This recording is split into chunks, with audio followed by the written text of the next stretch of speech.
In this video, we'll discuss how to use the file transfer protocol to access your USB storage device both locally and remotely. You'll learn how to transfer files to and from your personal cloud storage from anywhere in the world. So what exactly is FTP? Well, FTP stands for File Transfer Protocol. It operates on the client-server architecture and therefore allows you to transfer files from one host to another host. You can either upload or download files. In our case, the client device is our desktop computer, but it could also be a tablet or even a smartphone from around the world. The server is our Tomato-powered router with our USB device attached to it, which has been configured as a NAS or a network-attached storage device. So in this series of videos, we're going to show you how to access your network-attached storage as if it were a personal cloud. So you're going to be able to access it either from within your LAN or from outside of your LAN anywhere in the world. So let's start by opening our internet browser and logging into the router.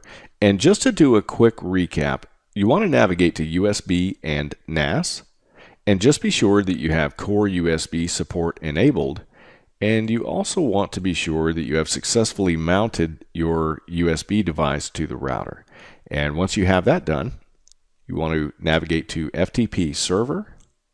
And from here we have a couple of options.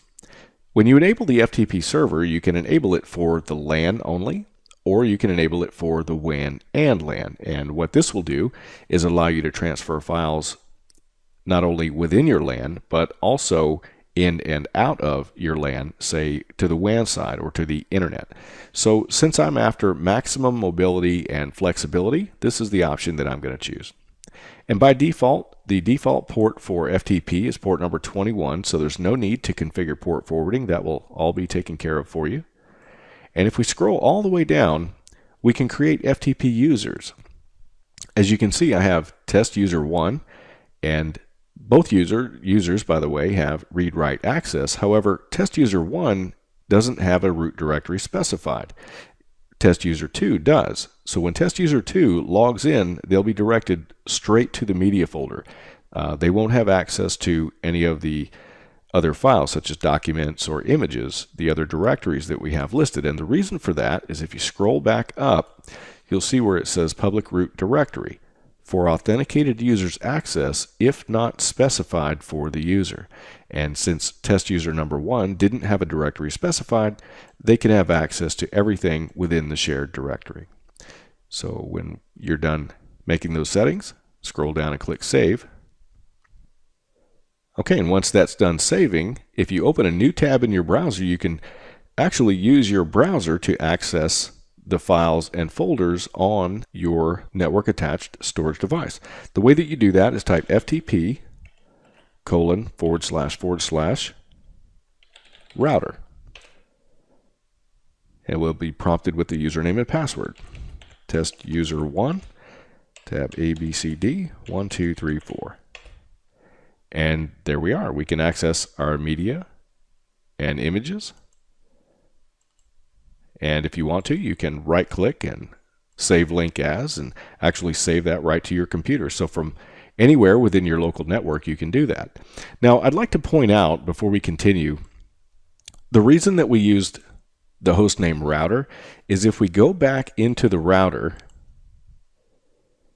and go to basic identification, the hostname of the router is router. So if this was router 1, we would be using that. We would be using router 1 in the file path. Okay? And also, because we enabled WAN and LAN, mypublic.net, you can see that we can also access our files and folders. And I'd like to also point out that this will work from anywhere in the world. And if you haven't already watched the videos on how to set up remote access and dynamic DNS into your network, I would recommend that you watch those videos on how to do that. If you need to know where to set those settings, go back to your router and under Basic DDNS, under Dynamic DNS, this is where you set that. So if you have, if you're using Namecheap or another dynamic DNS service, maybe possibly a free service. This is where you would set those settings to automatically update your public IP address to resolve your host name to where it locates your router on the internet and accesses your network attached storage from anywhere in the world.